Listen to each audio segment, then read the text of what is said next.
Hi guys, thanks for tuning in. So today's video is addressing a common concern amongst women, and that is cake face. It's very common, and it's hard to pinpoint because there's a lot of different factors that could give you cake face.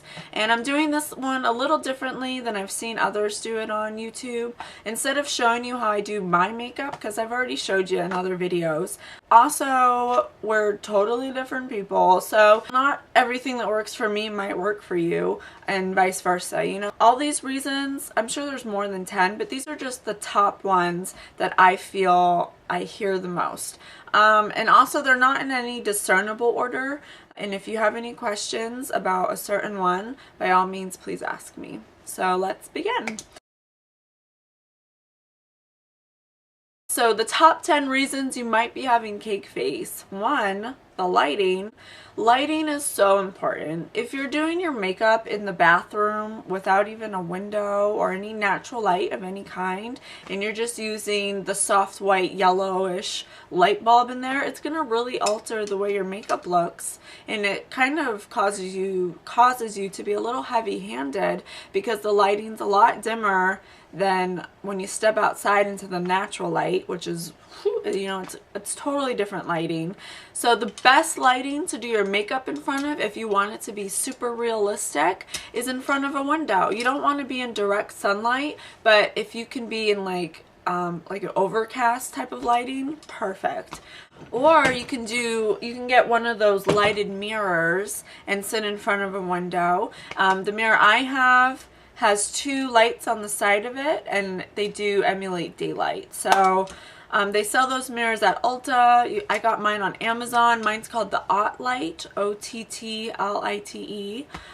So there's lots of ways you can get around that, but please don't do your makeup in dim lighting in the bathroom. Make sure you're by natural lighting. Alright, and number 2, this is really common. You'd be surprised how many women experience this, but it's either too much or lack of exfoliating. Either way, it is a must that you exfoliate, but if you're exfoliating every day with a really harsh type of exfoliator, that itself is going to create inflammation and micro tears in the skin, which as soon as your skin starts trying to heal inflammation, you get the dry patch, and you also feel really tight and dry, and you feel like you can't absorb any hydration. That's because you're exfoliating too much. Your skin's like, what the hell are you doing to me? Stop it. You should only be exfoliating 1 to 3 times a week, maybe, if your exfoliator isn't that strong. I only exfoliate twice a week because I use a really good one, but again, it just depends on what your skin type is.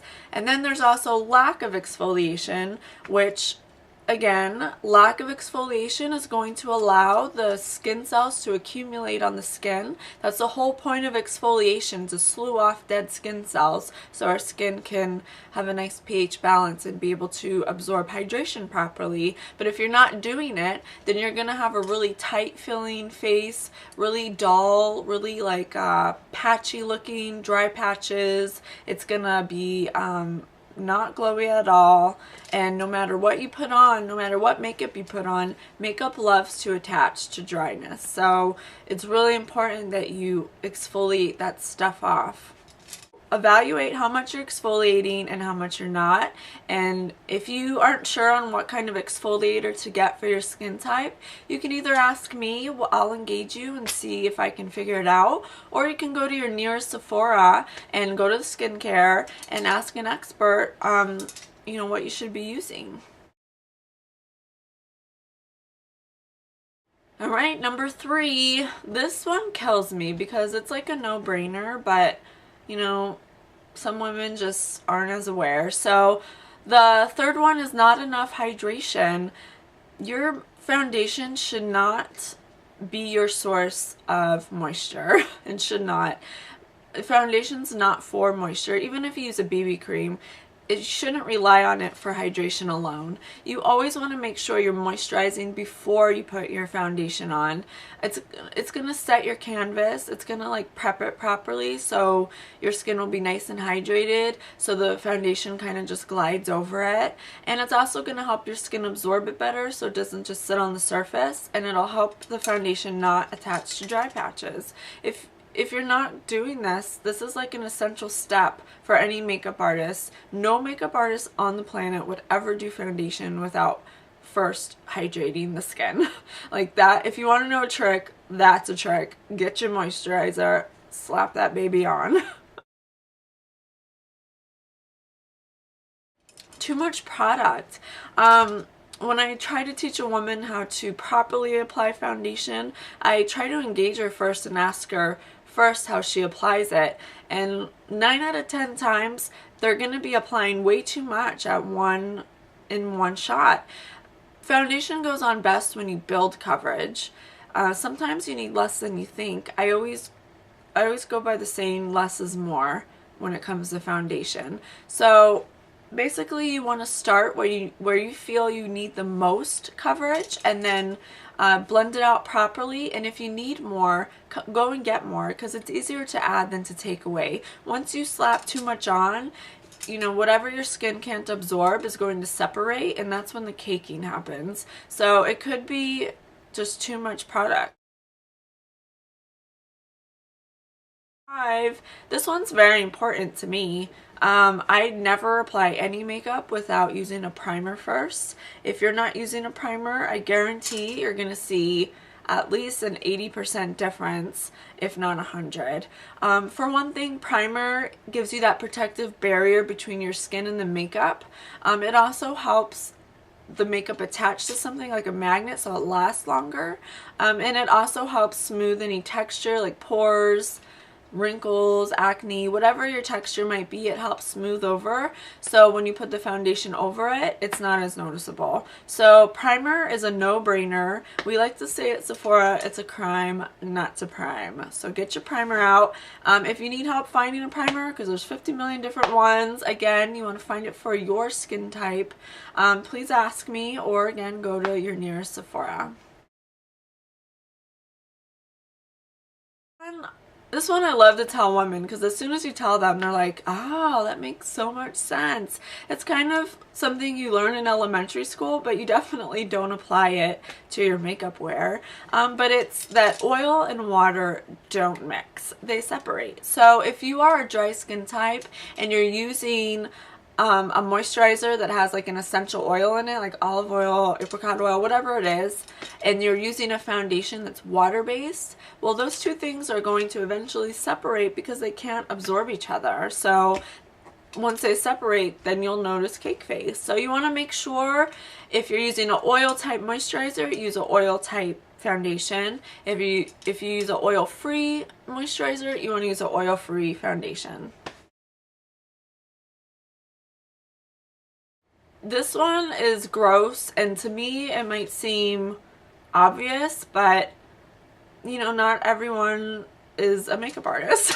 So number 7 is your brush or your sponge or whatever you're using to apply your makeup is either dirty or old.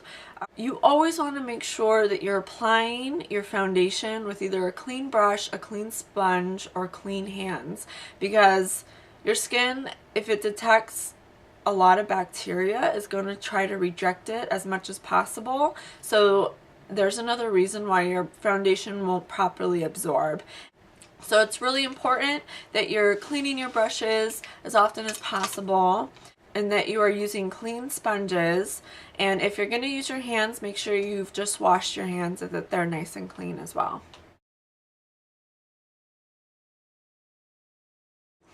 If you have had your foundation for a while, it's just been sitting in the drawer, I would take a quick whiff of it.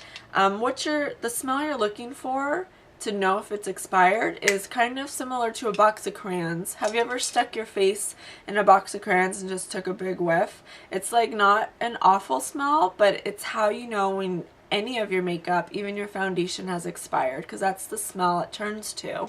It's really weird, I know, but if you haven't done that, go ahead and take a whiff.